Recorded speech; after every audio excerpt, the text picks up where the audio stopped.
Alright, muri yeZimbabwe kusangana kwatiri kuita zvakare ipo pano paZim News update apo patinode kupe ma first hand update anonga ari kuitika munyika yedu yeZimbabwe. So panapa ndiri kuuya ndakatikavhei ma updates yakati wandei. Ndichaenda kuna Hope weching'ono, ndichaenda kune the New Hawk, ndo nebepanhau rehurumende re-The Herald. Ndofunga muri kuruona riri pascreen apa iri.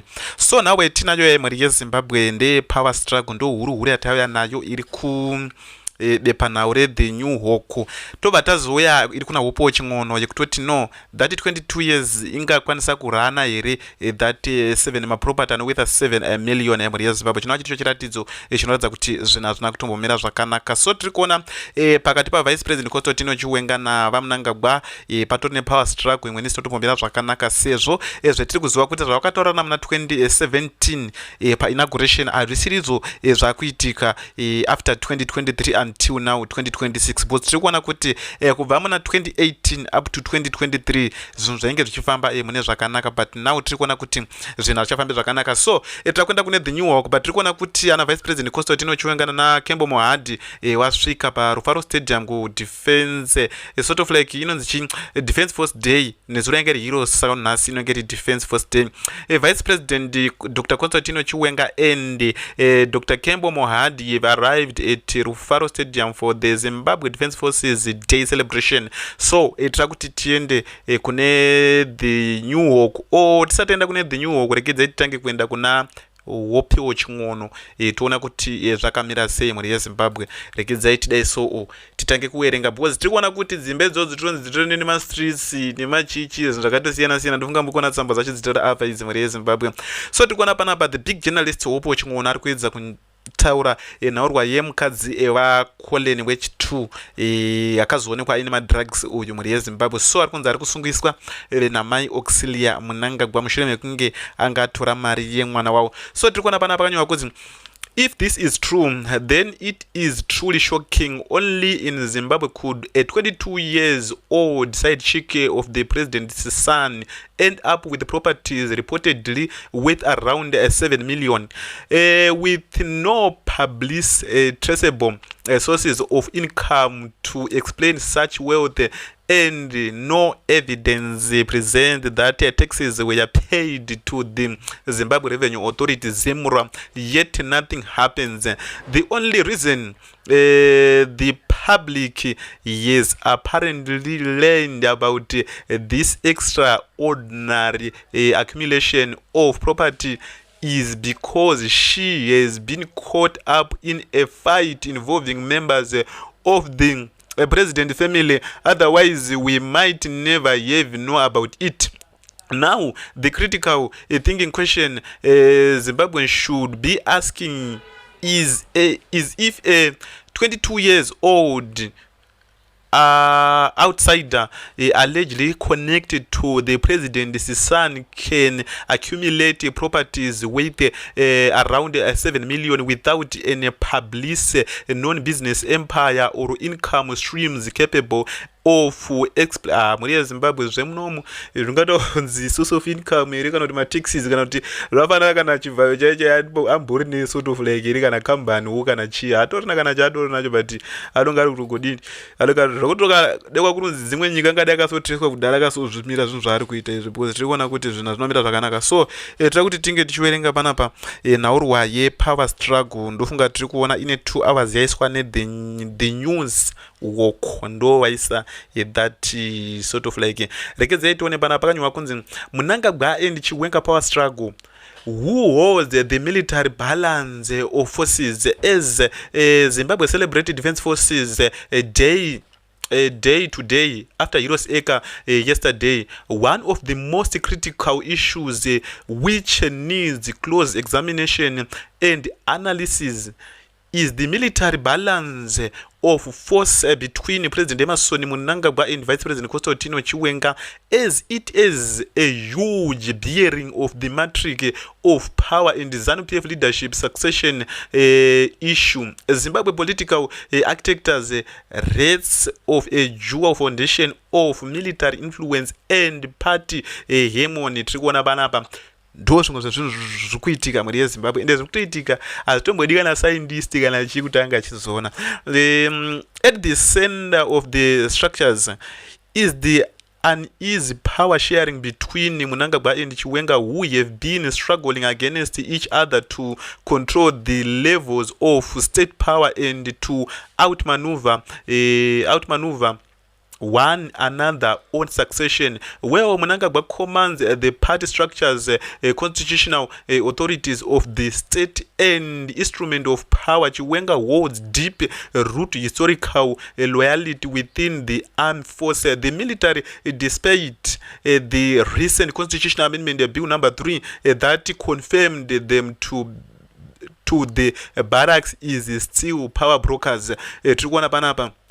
That is section 59 of constitution of 2013 yekuti military inofana kungo ichipi not man inde kudemonstrate ndiri kutora iyi ndiye kutoda kuti ndiwa kudemonstrate ye military ndiri kuikangana kuti yakavira sei. So tiri kuona pana pakanyorwa kunzi but yakabviswa yakastripwa.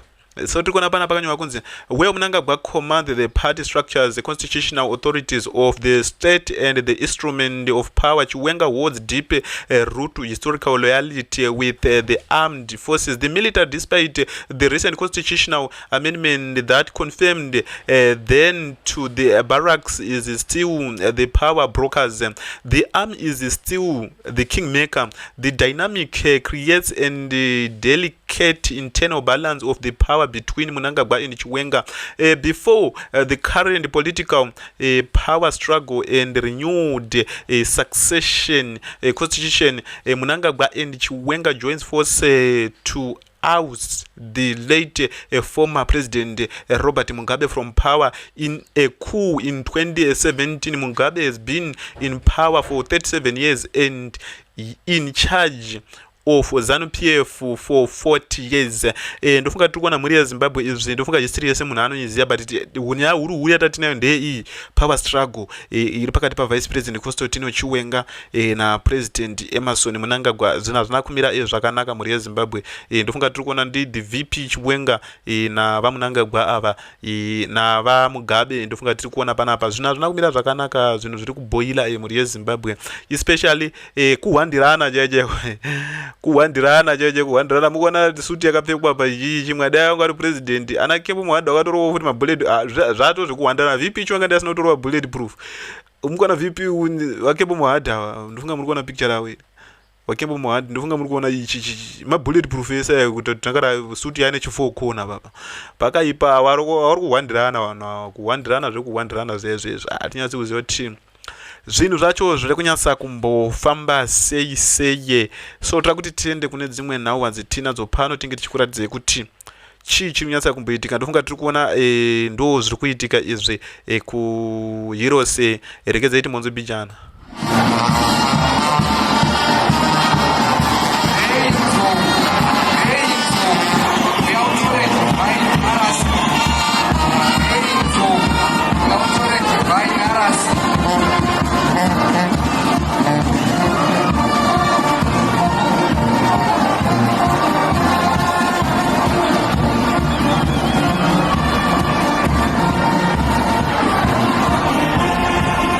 Ndofunga tiri kuona ndo zvimwe zvezvinhu zviri kuitika izvi. Ndofunga muri kuona that he is wearing a bulletproof vest but his bodyguard exploded. Tiri kuona vana mhuri yeZimbabwe ndo zvimwe zvezvinhu zviri kuitika that makandiwa pakawana mari akabva toti more than 20,000 vari muno tofanira kunamatira sei wiki nochivhaya. So tiri kuona zvemachechi zviya zvinonetsa takati muZimbabwe chete pasi rino rese munhu uchingona mando uri padhenji chimwe ndoti zvinhu zvinge zvichifamba mune zvakanaka.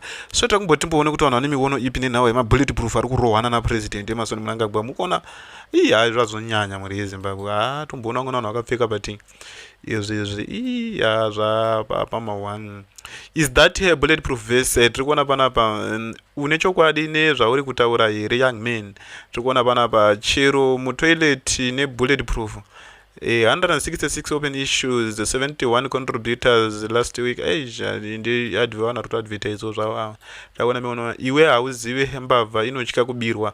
So tiri kuona panapa anosva kupfeka 50 kg yesimbi bullet proof unonga wakatotakura cheke kwaikona zvemafanizi zvezvezvo. So tiri kuona taurai makore taurai kandishaya abudisa music yaanga ataura kuti mapfuma haafaniri kurambidza masongs iwawo because unofanira kutomaimba nyange mapfuma achida nyange asikadi. Unofanira kutoimba masongs ya ndiye chimurenga masong echimurenga ndiye ZANU-PF.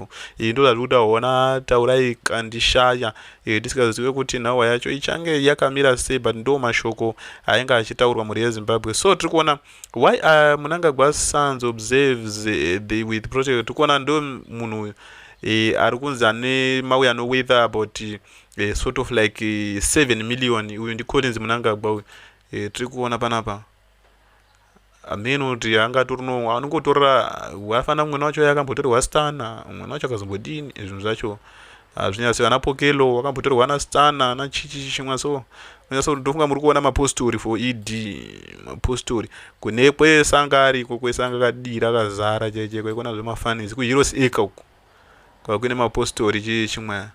So tiri kuona ndo zvimwe zvezvinhu zviri kuitika panapa. Ndizvitaurai makore akahaiwere kuti anga achienda ku mupurisa neuyo ari kurwisana nawindi chichi chimwe. Mapurisa ari kujairira vanhu mapurisa chichi chimwe mapurisa ari kujairira vanhu nawo akana pane government yedu inowenga opportunity because tiri kuona kuti iwe indrive ndezvepasi rino rese zvezvezvi zvana bolt ana uber chii chimwe magovernment atori ninazvo zvino opportunity uyu inenge yatoya muvanhu chii chimwe ngotiwo mageto youths aunowo pekubata because vanhu vanokachitowana mari vachitochengeta mhuri dzavo vachitoita sei. Muno ana kanzuro yatekiteki zimura yatekiteki government yatekiteki polisi shezoti izvo zvacho zviri kunyasa kumbofamba sei.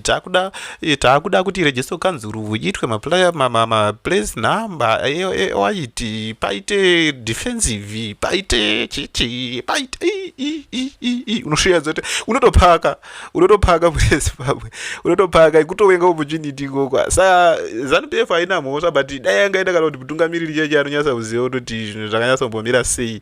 Hapana chaitombonetsa. Ndofunga tiri kuona wiki inobvayo vanga vari kupurazi kwaWilliam Ruto kwaari kurima that mapeanuts kwaari kuchengeta 3000 nadzichishanda kunge dzichigrazer that mumau imomo. So ndo mhuri yeZimbabwe ndo nhahwa dzatanga takakubatira pano paZimunews update. Tongoti kana mutswasa pano usina kusubscribe kulike nekushare totingatisangane munews dzinotevera.